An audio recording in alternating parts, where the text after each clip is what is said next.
इच्छा, आशा, अपेक्षा, आकांक्षा, यही सब मानव समाज के चालक होते हैं। नहीं, यदि कोई आपसे पूछे कि आप कौन, तो आपका उत्तर क्या होगा? विचार कीजिए।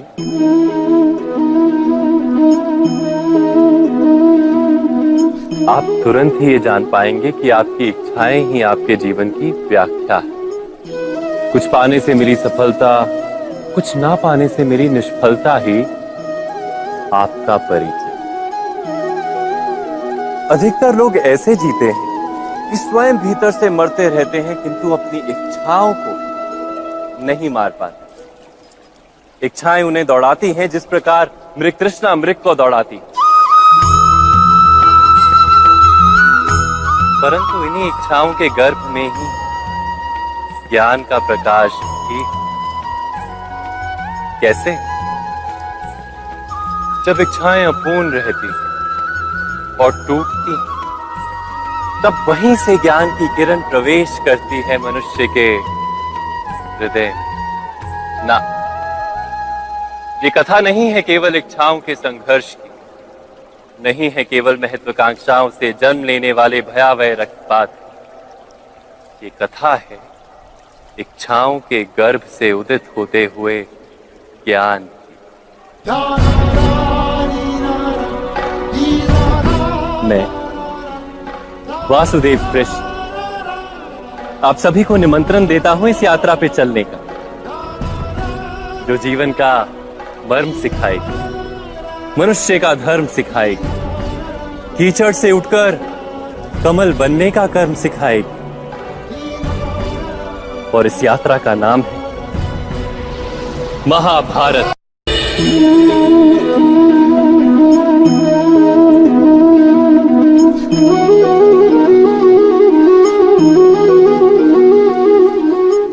संतानों के भविष्य को सुख से भरने का प्रयत्न करना, यही हर माता पिता का प्रथम कर्तव्य होता है, जिन्हें आप इस संसार में लाए और जिनके कर्मों से ये जगत आपका भी परिचय पाएगा भविष्य में।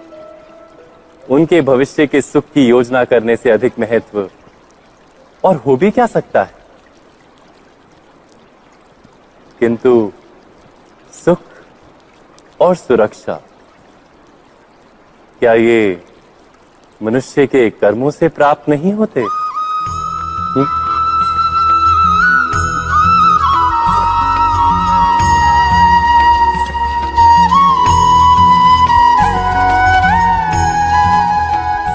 माता पिता के दिए हुए अच्छे या बुरे संस्कार, उनकी दी हुई योग्य अथवा अयोग्य शिक्षा, क्या आज के सारे कर्मों का मूल नहीं?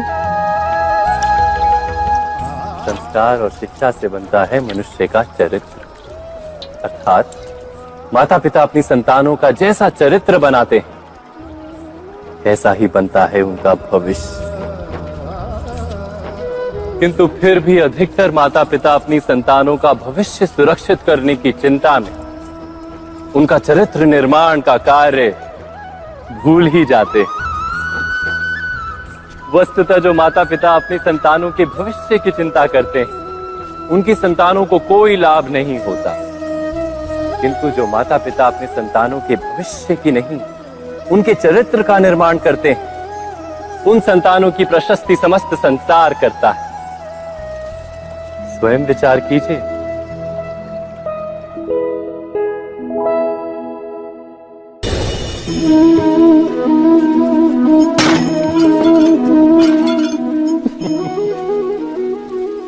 कभी कभी कोई घटना मनुष्य के जीवन की सारी योजनाओं को तोड़ देती और मनुष्य उस आघात को अपने जीवन का केंद्र मान लेता।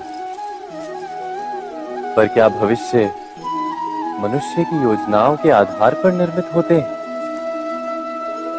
नहीं। जिस प्रकार किसी ऊंचे पर्वत पर सर्वप्रथम चढ़ने वाला उस पर्वत की तलाई में बैठकर जो योजना बनाता है, क्या वही योजना उसे उस पर्वत की चोटी तक पहुंचाती है? नहीं। वास्तव में वो जैसे जैसे ऊपर चढ़ता है वैसे वैसे उसे नई नई चुनौतियां, नई नई विडंबनाएं, नए नए अवरोध मिलते हैं। प्रत्येक पद पर वो अपने अगले पद का निर्णय करता है। प्रत्येक पद पर उसे अपनी योजनाओं को बदलना पड़ता है। कहीं पुरानी योजना उसे खाई में ना ढकेल दे। वो पर्वत को अपने योग्य नहीं बना पाता, केवल स्वयं को पर्वत के योग्य बना सकता है। क्या जीवन के साथ भी ऐसा ही नहीं? जब मनुष्य जीवन में किसी एक चुनौती को, एक अवरोध को अपने जीवन का केंद्र मान लेता है, अपने जीवन की गति को ही रोक देता है, तो वो अपने जीवन में सफल नहीं बन पाता और ना ही सुख और शांति प्राप्त कर पाता। अर्थात जीवन को अपने योग्य बनाने के बदले स्वयं अपने को जीवन के योग्य बनाना ही सफलता और सुख का एकमात्र मार्ग नहीं। स्वयं विचार कीजिए।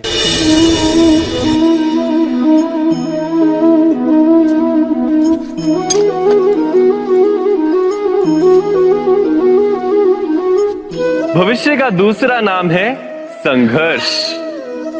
हृदय में आज इच्छा होती है और यदि पूर्ण नहीं हो पाती तो हृदय भविष्य की योजना बनाता है। भविष्य में इच्छा पूर्ण होगी ऐसी कल्पना करता रहता है, किंतु जीवन ना तो भविष्य में है ना अतीत में। जीवन तो इस क्षण का नाम, अर्थात इस क्षण का अनुभव ही जीवन का अनुभव। पर हम ये जानते हुए भी इतना सा सत्य समझ नहीं पाते। या तो हम बीते हुए समय के स्मरणों को घेर कर बैठे रहते हैं, या फिर आने वाले समय के लिए हम योजनाएं बनाते रहते हैं और जीवन जीवन बीत जाता है। एक सत्य यदि हम हृदय में उतार लें कि ना हम भविष्य देख सकते हैं, ना ही भविष्य निर्मित कर सकते हैं, हम तो केवल धैर्य और साहस के साथ भविष्य को आलिंगन दे सकते हैं, स्वागत कर सकते हैं भविष्य का। तो क्या जीवन का हर पल जीवन से नहीं भर जाएगा? स्वयं विचार कीजिए। पूर्वजों की इच्छा, आशा, महत्वाकांक्षा, क्रोध, बैर, प्रतिशोध, यही सब आने वाली पीढ़ी की धरोहर बनते हैं। माता पिता अपनी संतानों को देना तो चाहते हैं समस्त विश्व का सुख, पर देते हैं अपनी पीड़ाओं की संपत्ति। देना चाहते हैं अमृत, पर साथ ही साथ विष का घड़ा भी भर देते हैं। आप विचार कीजिए, आपने अपनी संतानों को क्या दिया आज तक? अवश्य प्रेम, ज्ञान, संपत्ति आदि दिए, पर क्या साथ ही साथ उनके मन को मैल से भर देने वाले पूर्व ग्रह नहीं दिए? अच्छे बुरे की पूर्व निर्धारित व्याख्याएं नहीं दी? व्यक्ति का व्यक्ति के साथ, समाजों का समाजों के साथ, राष्ट्र का राष्ट्र के साथ संघर्ष क्या इन्हीं पूर्व ग्रहों से निर्मित नहीं होते? हत्या, मृत्यु, रक्तपात क्या इन्हीं पूर्व ग्रहों से नहीं जन्मते?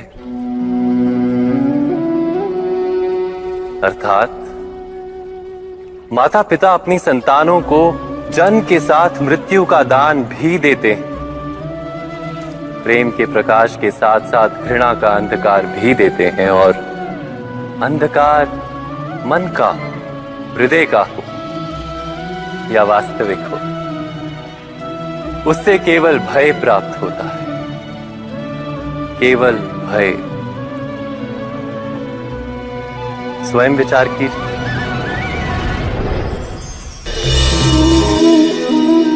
मनुष्य के हृदय में भय का साम्राज्य रहता है सदा। कभी संपत्ति के नाश का भय, कभी अपमान का भय, कभी अपनों से छूट जाने का भय। इसीलिए भय का होना सबको स्वाभाविक ही लगता है। क्या कभी विचार किया है, जो स्थिति अथवा वस्तु भय को जन्म देती है, क्या वहीं से वास्तव में दुख आता है? नहीं, ऐसा तो कोई नियम नहीं। और सबका अनुभव तो ये बताता है कि भय धारण करने से भविष्य के दुख का निवारण नहीं होता। भय केवल आने वाले दुख की कल्पना मात्र ही है। वास्तविकता से इसका कोई संबंध नहीं है। तो क्या ये जानते हुए भी कि भय कुछ और नहीं, केवल कल्पना मात्र ही है, इससे मुक्त होकर निर्भय बन पाना क्या बहुत कठिन है?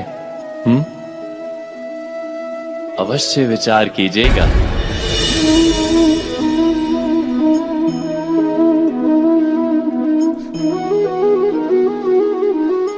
जगत में प्रत्येक व्यक्ति को किसी ना किसी प्रकार की निर्बलता अवश्य होती।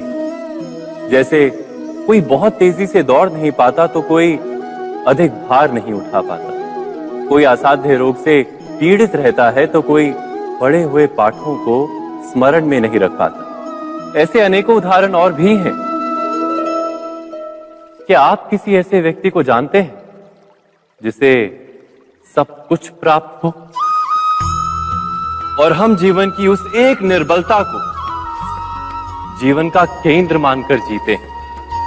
इस कारणवश हृदय में दुख और असंतोष रहता है सदा।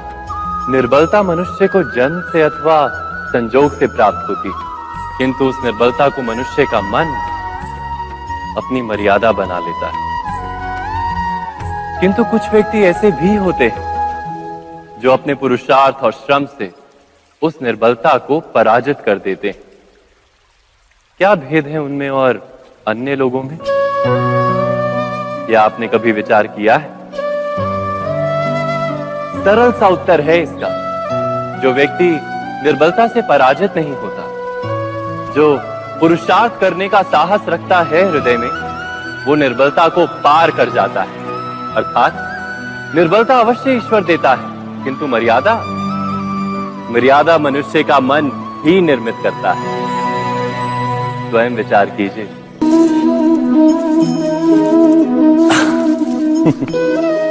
मनुष्य के सारे संबंधों का आधार है अपेक्षा। पति कैसा हो जो मेरा जीवन सुख और सुविधा से भर दे? पत्नी कैसी हो जो सदैव मेरे प्रति समर्पित रहे? संतान कैसी हो जो मेरी सेवा करे, मेरा आदेश माने?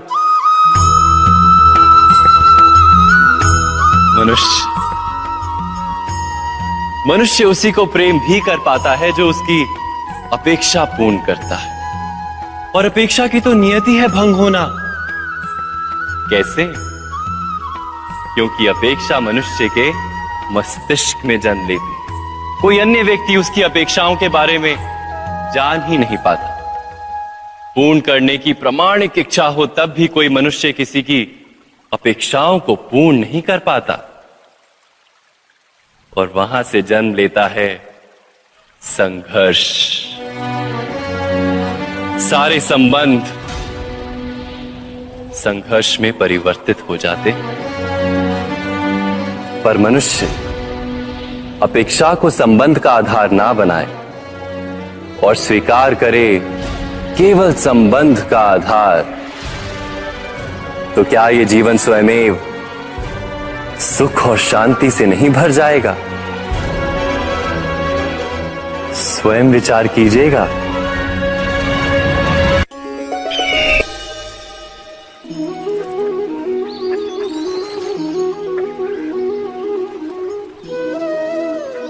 समय के आरंभ से ही मनुष्य को एक प्रश्न सदा पीड़ा देता है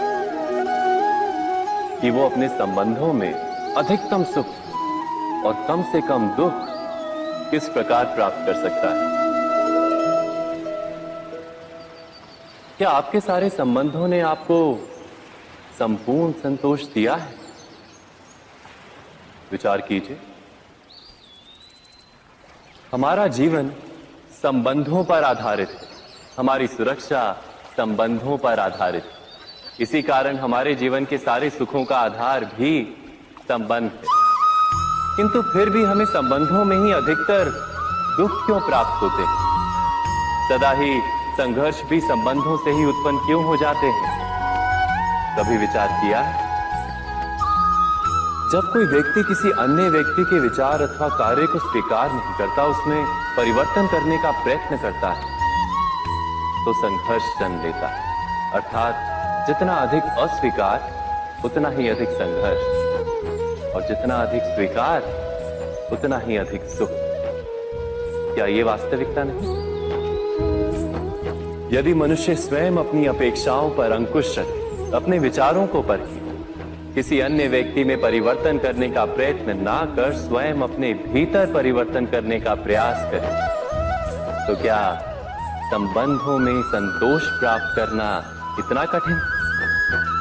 अर्थात क्या स्वीकार ही संबंध का वास्तविक अर्थ नहीं?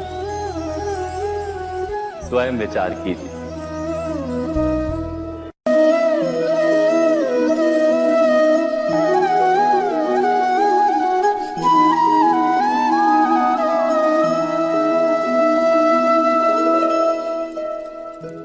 जब किसी व्यक्ति को किसी घटना में अन्याय का अनुभव होता है, तो वो घटना उसके अंतर को झकझोर देती, समस्त जगत उसे अपना शत्रु प्रतीत होता है। अन्याय लगने वाली घटना जितनी बड़ी होती है, मनुष्य का हृदय भी उतना ही अधिक विरोध करता है। उस घटना के उत्तर में वो न्याय मांगता है, और ये योग्य भी है। वास्तव में समाज में किसी भी प्रकार का अन्याय व्यक्ति की आस्था और विश्वास का नाश है। किंतु ये न्याय क्या है? न्याय का अर्थ क्या है? अन्याय करने वाले को अपने कार्य पर पश्चाताप हो, और अन्याय भुगतने वाले के मन में फिर से विश्वास जगे समाज के प्रति। इतना ही अर्थ है ना न्याय का। किंतु जिसके हृदय में धर्म नहीं होता, वो न्याय को छोड़कर बैर और प्रतिशोध को अपनाता है। हिंसा के बदले प्रतिहिंसा की भावना लेकर चलता है। स्वयं भोगी हुई पीड़ा से कहीं अधिक पीड़ा देने का प्रयत्न करता है, और इस मार्ग पर चलते अन्याय को भुगतने वाला स्वयं अन्याय करने लगता है। शीघ्र ही वो अपराधी बन जाता है। अर्थात न्याय और प्रतिशोध के बीच बहुत कम अंतर होता है, और इसी अंतर का नाम है धर्म। क्या ये सत्य नहीं?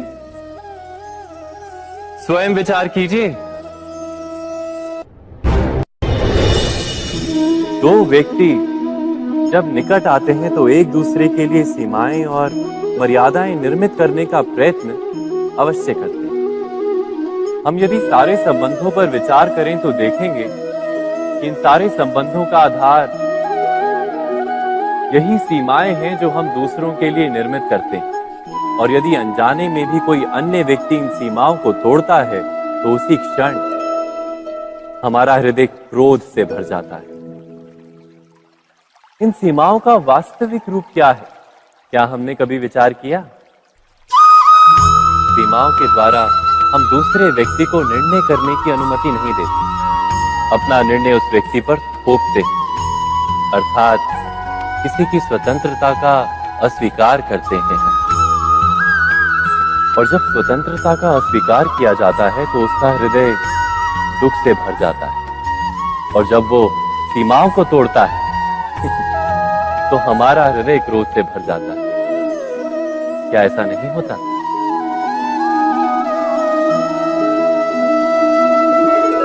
पर यदि एक दूसरे की स्वतंत्रता का सम्मान किया जाए तो किसी मर्यादाओं या सीमाओं की आवश्यकता ही नहीं होती।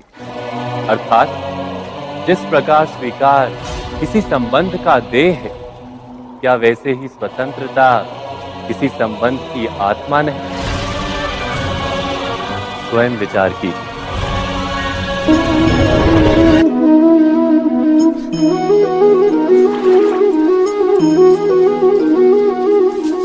पिता सदा ही अपने संतान के सुख की कामना करते हैं, उनके भविष्य की चिंता करते रहते हैं। इसी कारणवश सदा ही अपने संतानों के भविष्य का मार्ग स्वयं निश्चित करने का प्रयत्न करते रहते हैं। जिस मार्ग पर पिता स्वयं चला है, जिस मार्ग के कंकर पत्थर को स्वयं देखा है, मार्ग की छाया, मार्ग की धूप को स्वयं जाना है, उसी मार्ग पर उसका पुत्र भी चले, यही इच्छा रहती है हर पिता की। निस्संदेह उत्तम भावना है ये, किंतु 3 प्रश्नों के ऊपर विचार करना हम भूल ही जाते हैं। कौन से प्रश्न? प्रथम प्रश्न, क्या समय के साथ प्रत्येक मार्ग बदल नहीं जाते? क्या समय सदा ही नई चुनौतियों को लेकर नहीं आता? तो फिर बीते हुए समय के अनुभव नई पीढ़ी को किस प्रकार लाभ दे सकते हैं? दूसरा प्रश्न, क्या प्रत्येक संतान अपने माता पिता की छवि होता है? हाँ, संतानों को संस्कार तो अवश्य माता पिता देते हैं, किंतु भीतर की क्षमता तो ईश्वर देते हैं। तो जिस मार्ग पर पिता को सफलता मिली है, विश्वास है कि उसी मार्ग पर उसकी संतानों को भी सफलता और सुख प्राप्त होगा। तीसरा प्रश्न, क्या जीवन के संघर्ष और चुनौतियां लाभकारी नहीं होती? क्या प्रत्येक नया प्रश्न एक नए उत्तर का द्वार नहीं खोलता? तो फिर संतानों को नए नए प्रश्नों, संघर्षों और चुनौतियों से दूर रखना, ये उनके लिए लाभ करना कहलाएगा या हानि पहुंचाना? अर्थात जिस प्रकार संतान के भविष्य का निर्माण करने के बदले उसके चरित्र का निर्माण करना श्रेष्ठ है, वैसे संतानों के जीवन का मार्ग निश्चित करने के बदले उन्हें नए संघर्षों के साथ जूझने के लिए मनोबल व ज्ञान देना अधिक लाभदायक नहीं होगा? स्वयं विचार कीजिए। सबके जीवन में ऐसा प्रसंग अवश्य आता है कि सत्य कहने का निश्चय होता है हृदय में, किंतु मुख से सत्य निकल नहीं पाता। कोई भय मन को घेर लेता है। किसी घटना अथवा प्रसंग के बारे में बात करना या फिर स्वयं से कोई भूल हो जाए उसके बारे में कुछ बोलना, क्या ये सत्य है? नहीं, ये तो केवल तथ्य है। अर्थात जैसा हुआ था वैसा केवल बोल देना सामान्य सी बात है। किंतु कभी कभी उस तथ्य को बोलते हुए भी भय लगता है। कदाचित किसी दूसरे की भावनाओं का विचार आता है मन, दूसरे को दुख होगा, ये भय भी शब्दों को रोकता है। तो ये सत्य क्या है? क्या हमने कभी विचार किया है? जब भय रहते हुए भी कोई तथ्य बोलता है तो वो सत्य कहलाता है। वास्तव में सत्य कुछ और नहीं, केवल निर्भयता का दूसरा नाम है। और निर्भय होने का कोई समय नहीं होता, क्योंकि निर्भयता आत्मा का स्वभाव है। अर्थात क्या प्रत्येक क्षण सत्य बोलने का क्षण नहीं होता?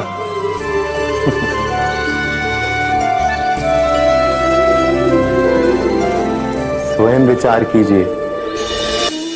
जब भी किसी की आशा और इच्छा भंग होती है तो उसका हृदय क्रोध से भर जाता है।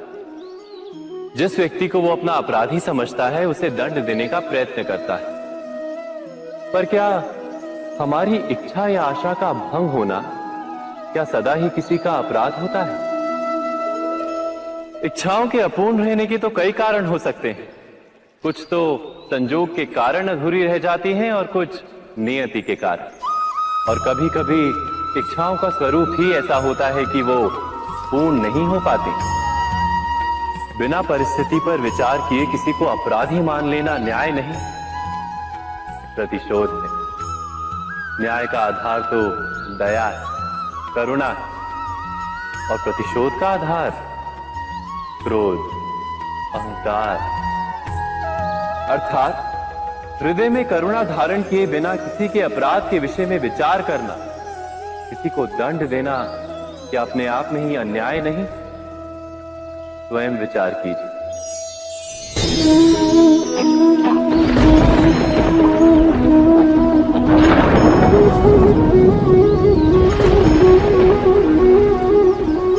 सपनों और पूर्वाभासों के आधार पर हम भविष्य के सुख दुख की कल्पना करते हैं। भविष्य के दुख का कारण दूर करने के लिए हम आज योजना बनाते हैं, किंतु कल के संकट को आज निर्मूल करने से हमें लाभ मिलता है या हानि पहुंचती है? ये प्रश्न हम कभी नहीं करते। सत्य तो यह है कि संकट और उसका निवारण साथ जन से, व्यक्ति के लिए भी और सृष्टि के लिए भी। नहीं, आप अपने भूतकाल का स्मरण कीजिए, इतिहास को देखिए। आप तुरंत ही ये जान पाएंगे कि जब जब संकट आता है तब तब उसका निवारण करने वाली शक्ति भी जन्म लेती है। यही तो जगत का चलन है। वस्तुतः संकट ही शक्ति के जन्म का कारण है। प्रत्येक व्यक्ति जब संकट से निकलता है तो एक पद आगे बढ़ा होता है, अधिक चमकता है, आत्मविश्वास से अधिक भरा होता है, न केवल अपने लिए अपितु विश्व के लिए भी। क्या ये सत्य नहीं? वास्तव में संकट का जन्म है एक अवसर का जन्म, अपने आप को बदलने का, अपने विचारों को ऊंचाई पर करने का अवसर, अपनी आत्मा को बलवान और ज्ञान मंडित बनाने का अवसर। जो ये कर पाता है उसे कोई संकट नहीं होता, किंतु जो ये नहीं कर पाता वो तो स्वयं एक संकट है विश्व के लिए। विचार कीजिए।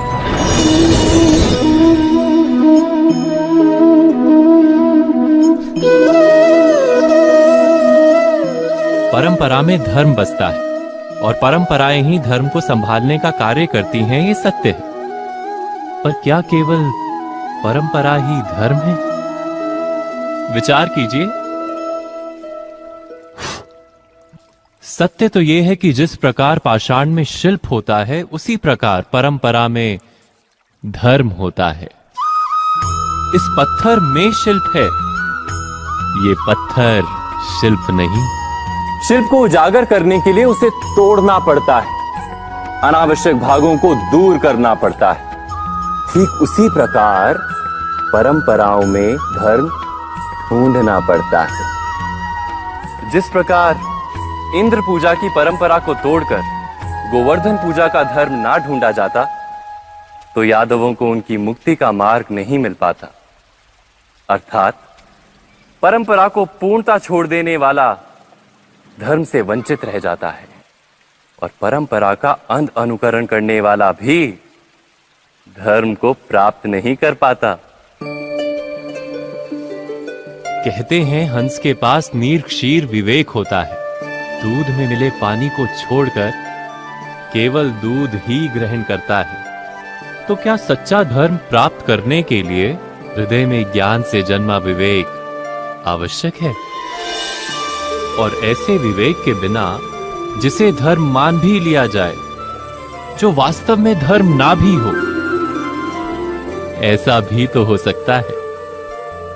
स्वयं विचार कीजिएगा।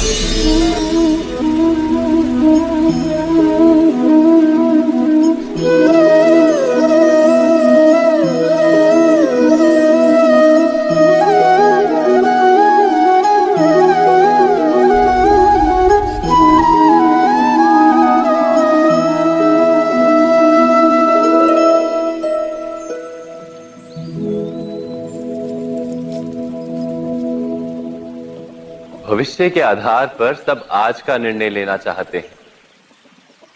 भविष्य में सुख मिले, भविष्य सुरक्षित हो, ऐसे निर्णय आज लेने का प्रयत्न रहता है सबका।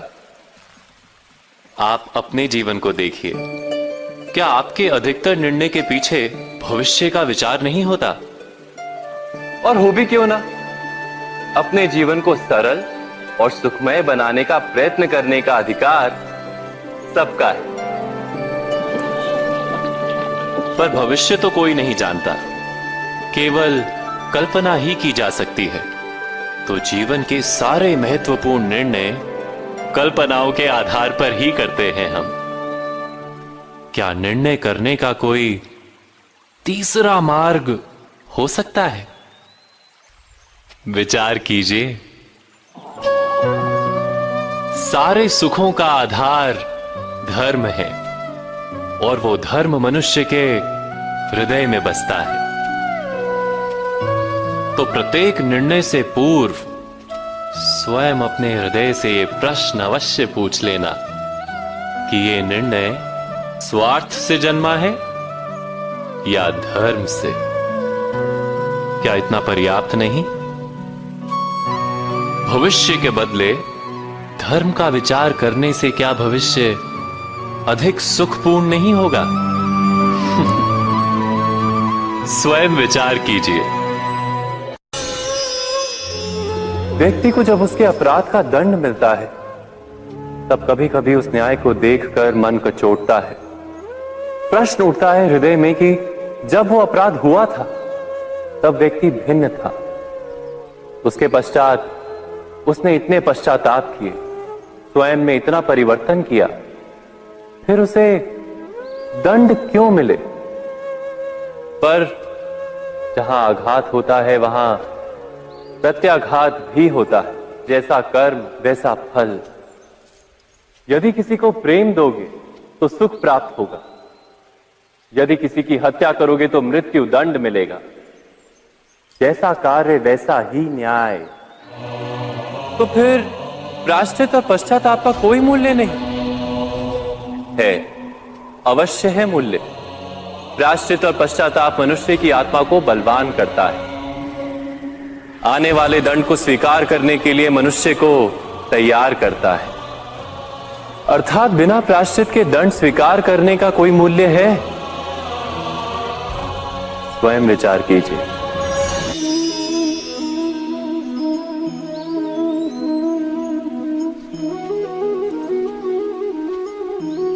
जब अपने किसी अच्छे कार्य के उत्तर में दुख प्राप्त होता है अथवा किसी को उसके दुष्ट कार्य में सुख मिलता है तो मन अवश्य ये विचार करता है कि अच्छा कार्य करने का, धर्म के मार्ग पर चलने का तात्पर्य क्या है।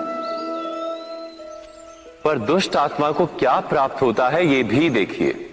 दुष्टता करने वाला हृदय सदा चंचल रहता है, अकुलाता रहता है। मन में सदा नए नए संघर्ष उत्पन्न होते हैं।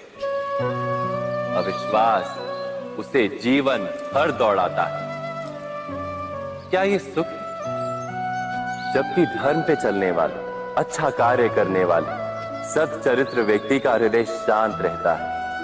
परिस्थितियां उसके जीवन के सुख में बाधा नहीं बनती। समाज में सम्मान और मन में संतोष रहता है सदा। अर्थात अच्छा बर्ताव भविष्य में किसी सुख का मार्ग नहीं। अच्छा बर्ताव स्वयं सुख अथवा बुरा बर्ताव भविष्य में किसी दुख का मार्ग नहीं। अधर्म उसी क्षण दुख उत्पन्न करता है। धर्म से सुख नहीं, धर्म स्वयं।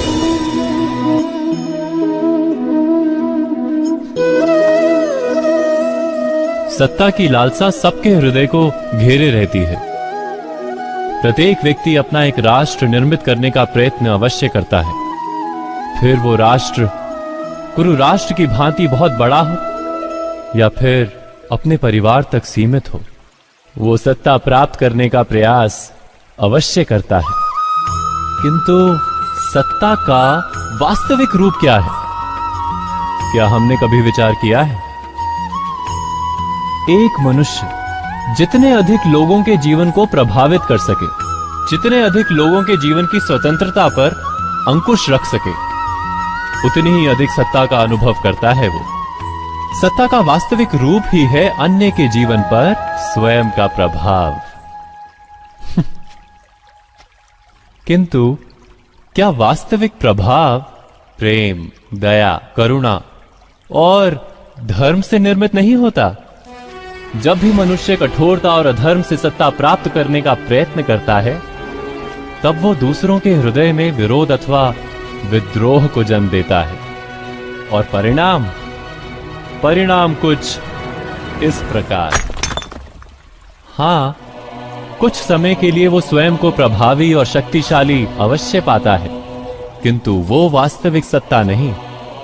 यही कारण है कि भृगु और वशिष्ठ जैसे ऋषियों की आज भी पूजा की जाती है, रावण और हिरण्यकश्यप की नहीं। इस पर तो आप विचार अवश्य करें। सत्य कहा ना।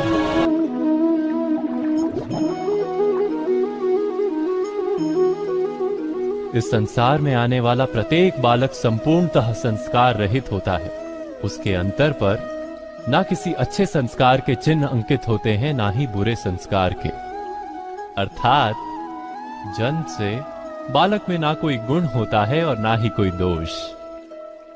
तो ये दोष अथवा गुण किस प्रकार प्राप्त होते हैं? क्या हमने कभी विचार किया है? जो बात माता पिता के मुख से निरंतर सुनी जाती है, वही बात उनकी संतानों के हृदय का संस्कार बनती है। जैसे किसी गांव में नदी तट तक एक पगडंडी बन जाती है केवल उस मार्ग पर बार बार चलने के कारण।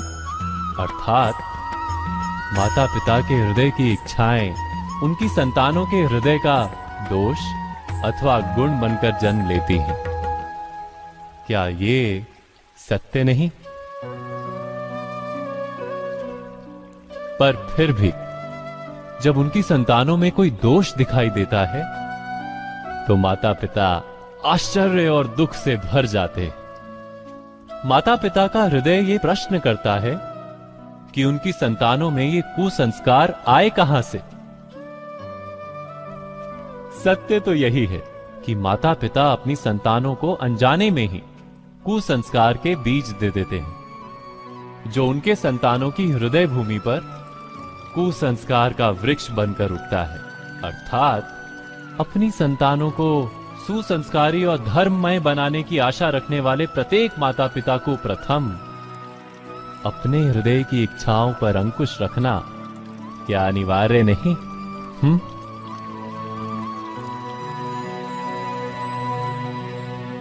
प्रत्येक माता पिता इस पर विचार अवश्य कीजिएगा।